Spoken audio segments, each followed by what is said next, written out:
Guys, itatanggalin na natin to and then mag-moisturizer na tayo. Then mag-makeup na. Nakakapagpawala siya ng oily skin.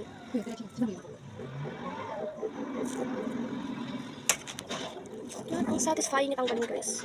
Ay. Medyo masakit-sakit lang siya, pero maganda sa pakiramdam. Moisturizer guys. Ay, primer. Yan.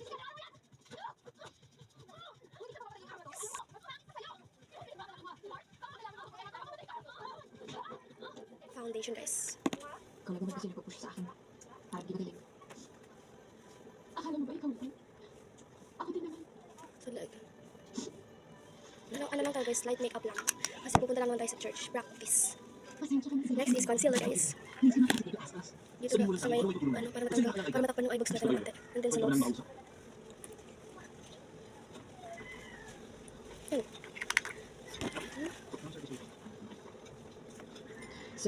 So what? I'm here to accept your apology. Apology? I'm not going to apologize. That's a sign of weakness. Hindi ka magsasorry. Magsorry ka na. Magsasorry ka o hindi? Pili ako kasama mga batteries natin. Zoe, sino nagbigay ng building? Parang di valedictorian. Ako ba? Reconciliation seat lang hanap mo. Well, I'm not going to give it to you. Hindi mo ba ako talaga naging kaibigan? Kahit, Hindi siya pantay. hindi mo ako minahal? Kahit isa segundo lang. Wala ka talaga sa'yo. Kasi sa akin, meron.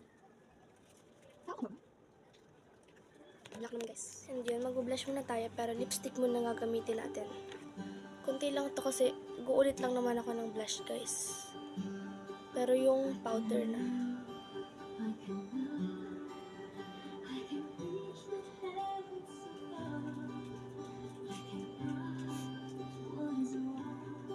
After this, I'm going to put compact powder. Okay na nga yan. Then, compact powder na tayo guys.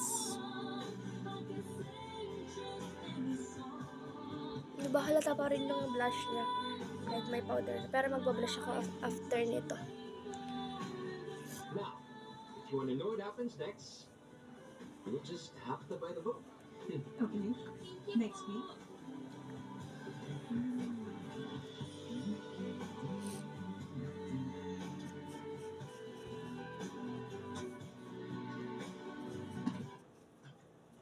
Get out of the car!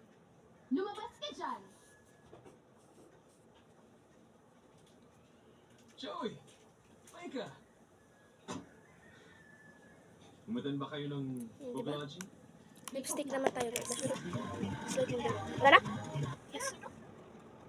Okay na sa akin. And then magkukontour na tayo. And then sasalamin. Kasi ako ngayon magkalagay ng clusters. Nag-ilaw na ako guys kasi madilim na. Contour na tayo. Let's continue.